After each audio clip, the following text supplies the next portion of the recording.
Whenever I think of giving to God and giving of all that I am, of course, I start to think about the relationship that I had with my wife in the beginning, what we wanted in each other and seeing each other as potential spouses.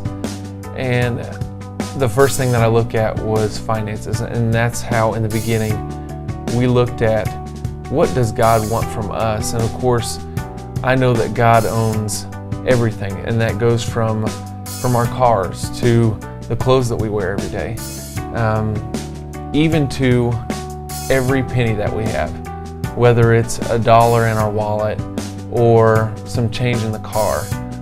He owns every bit of that.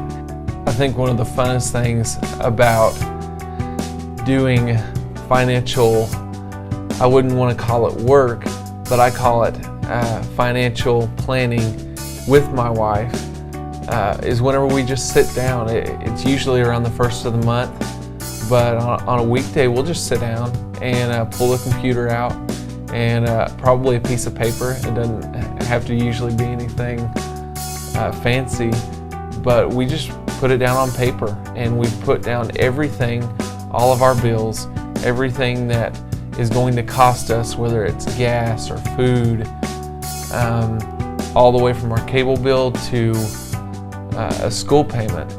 Every one of those things we put down on paper, and sometimes it's even on the couch watching TV or even probably eating dinner.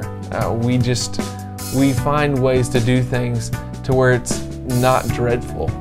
And one of the things that Tricia and I have found inside of the budget is that you don't fit tithe inside your budget, because it's the same way in the spiritual life, that you just don't fit God inside of your life.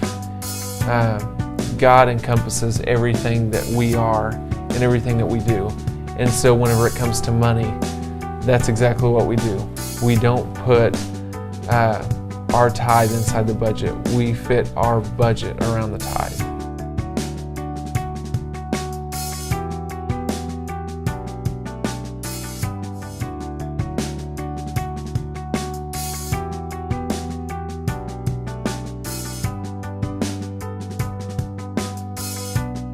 In a marriage, finances are such a big aspect, and it just shows so much more respect that I have for him, and we both agree on that. And I think it's so important that we both come together and we agree on that financial aspect, that tithing is first priority.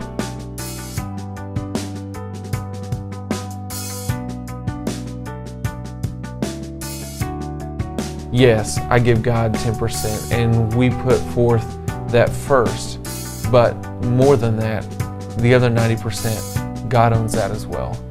And I know that for Tricia and I, that other 90% is something that we need to be good stewards of, and that not only that, but with every dollar that goes through our hand, that God sees they have been faithful with what they've been given.